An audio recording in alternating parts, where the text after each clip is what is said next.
What's up, guys? So today I opened a package from Dominic in Pennsylvania, and this is the stinkiest package I've ever received that I do remember. I did get sent a fresh super hot pepper that unfortunately got squished and then rotted a little bit, so that was kind of stinky too. But this one is definitely the stinkiest. I mean, just handling the package was a small little, soft envelope, and I already smelled it before I opened it. I'm like, oh boy, what is in this? So I didn't know what to expect, and as soon as I, cut the top open, I got hit in the face with it. A very strong aroma, but it was very pleasantly surprising to see that it was garlic. So let me read this note to you, and then we'll talk about all of this garlic here. All right, so first off, he actually grows his own garlic. So he put a little business card in here. You can pause that there. There's contact information in case you're interested in getting some of this garlic. It says, Dear Jeff, hope this letter finds your family and self all well. As promised, I am sending you a few different types of garlic that I grow. They are different Horonek types, Music, German white, Chesnick red, and Italian red. They are much more flavorful than the type of garlic which you get at the supermarket, which mostly comes from China, sprayed with all kinds of chemicals to make it last longer. It is the soft neck type garlic. No chemicals, pesticides, etc. are used on my garlic. I hope you enjoy the garlic. Sincerely, Dominic. Thank you so much, Dominic.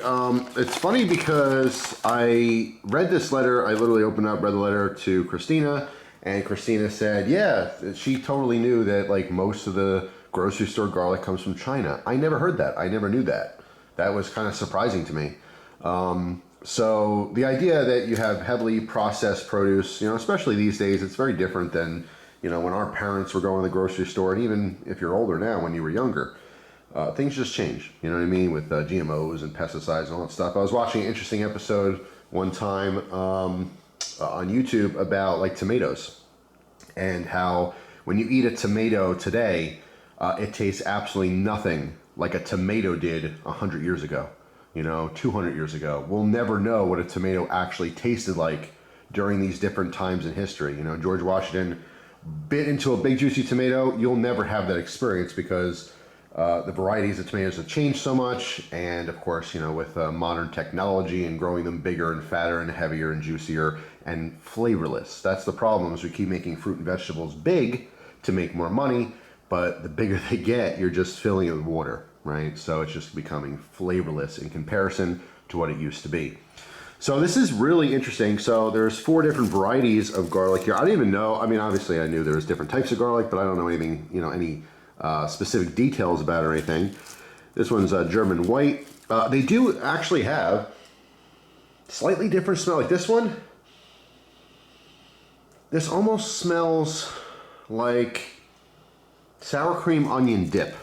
You know what I mean? And that's definitely not what I'm used to with garlic. It's stinky. I want to say it's going to have more flavor. I'm definitely going to do a side-by-side test with this. I'm not sure exactly how I'm going to do it yet. I might take a single clove and chop it up really fine, and maybe heat it up in just a little bit of oil, and then just have like 4 different trays or something, and take little pieces of bread and just kind of dunk it in there. I think that's the easiest, most straightforward way to kind of see the difference, because I'm very curious to see the difference in these flavors of different garlic. But yeah, this one, it really does smell like sour cream onion dip, like store-bought sour cream onion dip. There's no other way to describe it. I've never smelled garlic quite like that before.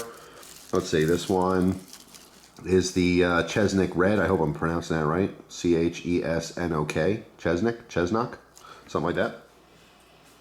This one smells more oniony. Like it smells more like an onion than it does garlic. You get a little faint garlic in the back there, of course, but just very different. Music or music, perhaps. This one has a very, very subtle smell. I could barely smell it. As compared to that German white, which like I said is like super, super stinky.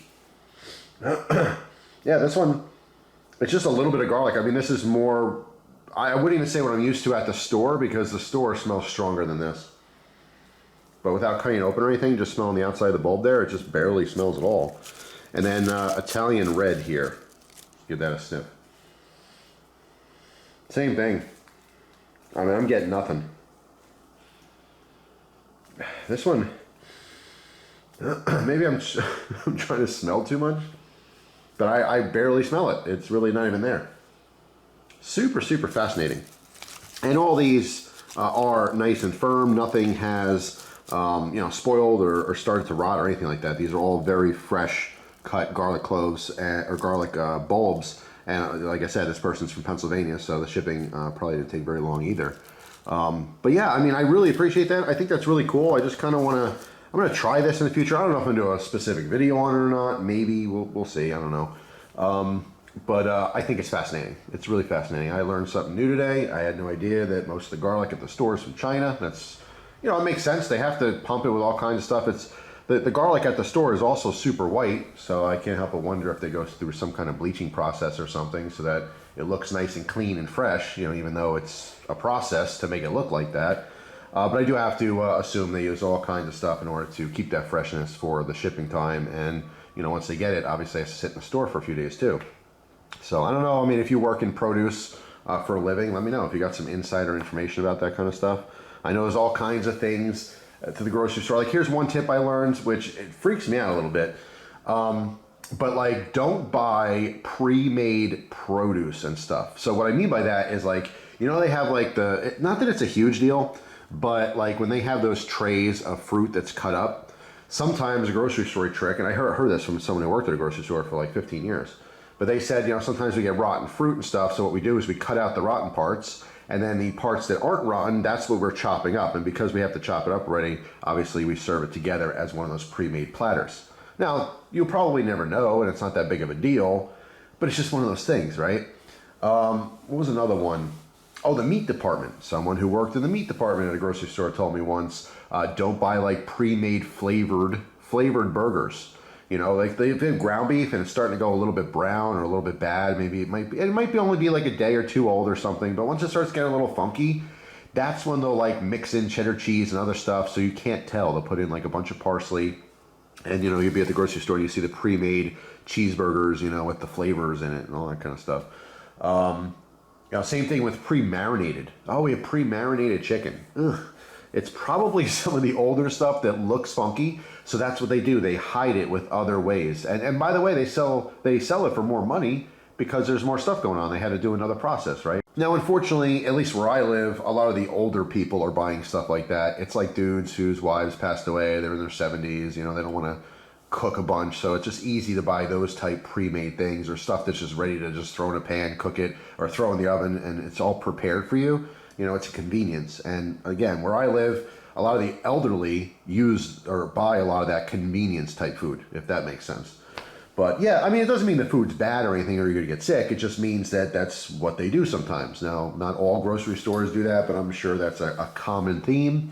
It's a way to stretch their money, to make more money, and to not throw out as much stuff, you know. So, you know, like the cut the fruit thing, let's say you have an apple, and the apple's totally wonderful, but there's a bruise in it, you know. You just cut off the bruise, and what are you gonna do? You're not gonna waste the rest of that perfectly good edible apple, so you chop it up and you sell it in a little thing for twice the price, mind you, that's ready to go. So someone else doesn't have to chop it up and cut the core out, you know.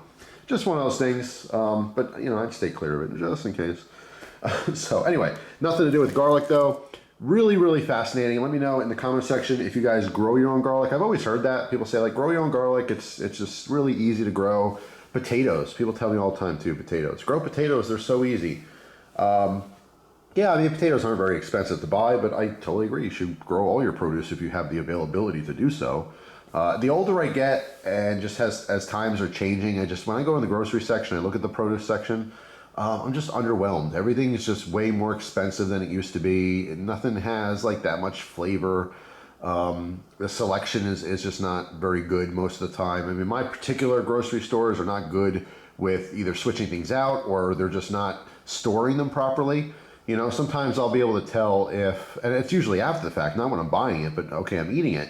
And it's like, oh, this seems like the texture's off a little bit. Maybe it froze. Maybe the refrigerated truck was set too high on the way here, or things that are supposed to be frozen. Like sometimes with meat, sometimes I'll get a weird texture.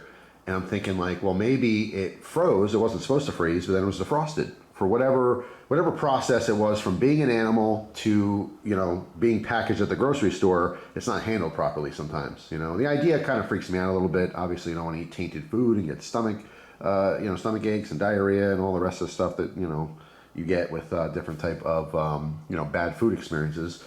Anyway, it's just one of those things where the more you learn about, like, you know, the food you're buying at the grocery store, it just makes you want to, you know, grow your own food if you can, and maybe go to a better source for meat and stuff, maybe a butcher, you know, who knows.